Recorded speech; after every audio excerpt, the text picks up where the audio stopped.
Hello my loves! Welcome back sa akin channel at para naman sa mga taong hindi pa nakakilala sa akin, ako po si Gadang Pilipinas sa Espanya. Welcome to my YouTube channel. So dito sa akin channel, I shared everything about my life, lifestyle videos from makeup, skincare hanggang sa mga unboxing videos at hair care videos na madalas natin ginagawa dito sa akin channel. Kaya kung gusto mo yung mga videos na ganon, please consider to subscribe to my channel at i-click mo na rin pati yung notification bell para updated ka sa mga future videos ko. Okay, so now, since nanggaling tayo sa Carrefour kanina para mamili, so i-haul natin yung ating mga pinamili. So medyo konti lang to kasi yung karito o yung shopping bag na dala-dala namin ay may laman na. Gawa ng may nilagay nga tayo dun kanina. So kaya pinili lang namin, binili ko lang yung mga kailangang bilhin na wala dito sa malapit dito sa amin. So, unahin natin ito.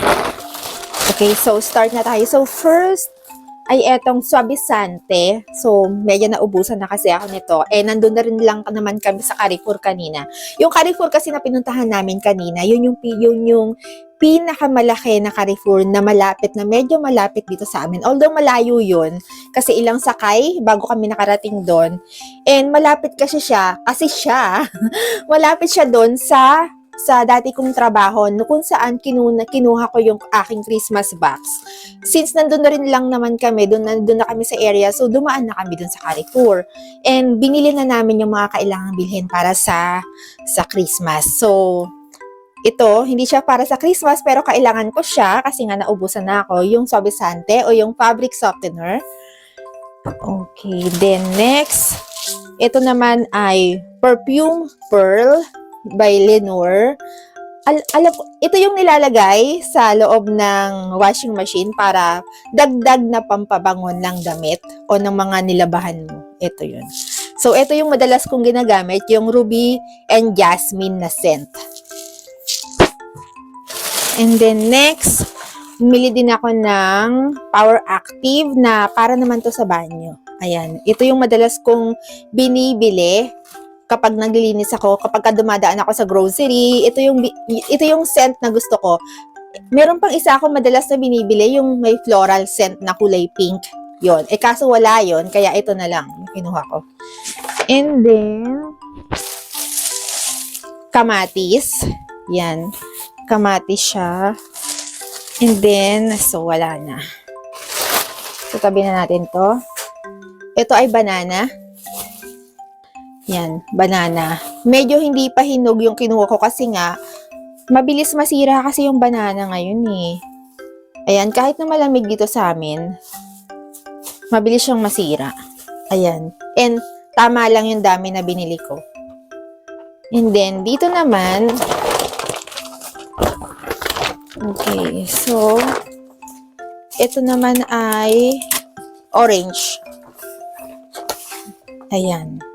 So, 4 lang yung kinuha ko kasi just in case, kasi bumili na ako ng banana kasi just in case na baka kasi hindi namin maubos kaagad. Sayang lang kung masisira. And then, next naman ay itong, ano ba to? Ito yata yung kinuha kong isda. Ah, yes. Ito yung kinuha kong isda. Dorada. Yung itsura nito ay kahawig ng tilapia dyan sa atin. So, isda ito. Kaya siya nakaganito kasi ayoko mga moy. Ayoko pa siyang ilabas kasi ipapasok ko na to sa ref maya-maya after nating mag-film. So, dorada to. Ito yung isda na kung nakita mo yung itsura ng tilapia, pareho sila ng itsura. Pero ito ay dorada. Hindi siya tilapia. Okay? And then, next naman, ay hindi, ito na lang. Next, isda pa rin. Di ko alam kung may nakakaalam ng isda na lubina. Masarap din to eh. Masarap din tong isda na to. Yan, lubina ang pangalan ng isda niya. May nakita pa nga ako doon eh na ang laki ng ulo. Nakita ko, ang pangalan niya ay rape nung isda na yon. Tapos hindi mo alam kung matutuwa ka ba o matatakot ka dun sa itsura ng ulo ng isda na yun. Nakita ko kanina dun sa may piskaderia na area ng Carrefour. Ayun. So, ito ay lubina. Isda pa rin siya. And then, next naman ay etong costillas de cerdo. Yan. Ribs. Yan. Pero ano na siya, may timpla na to, ipiprito na lang or i-air fry na lang namin ni husband. Yan. Costilla siya. Okay, and then next naman. Okay, so wala na. Wala na yan. So, baba na natin dito. Ito naman ay baboy. Baboy to, panseta. Yes, baboy ito kasi may planong gawin si husband dito. So, 2 kilo na yung kinuha namin.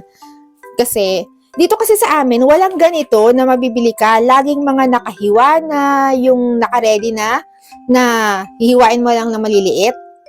Tapos, nakafilete na siya. Maninipis na yung mga hiwa niya. Walang ganito na mabibili ka dito sa amin. So, puro naka-ready na.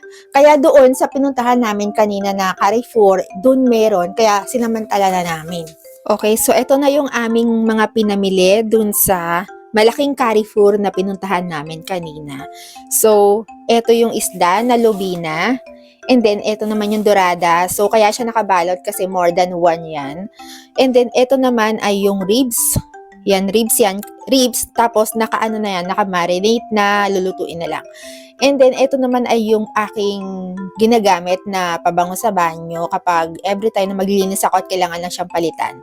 And then, ito naman ay fabric softener. Fabric softener yan. Ito naman ay perlas na pampabango din ng nilalabhan. And then, as usual, kamatis. Ito naman ay baboy. So, hindi pa siya hiwa kasi may gagawin si husband dito kaya hindi niya yan pinahiwa. 2 kilo yan.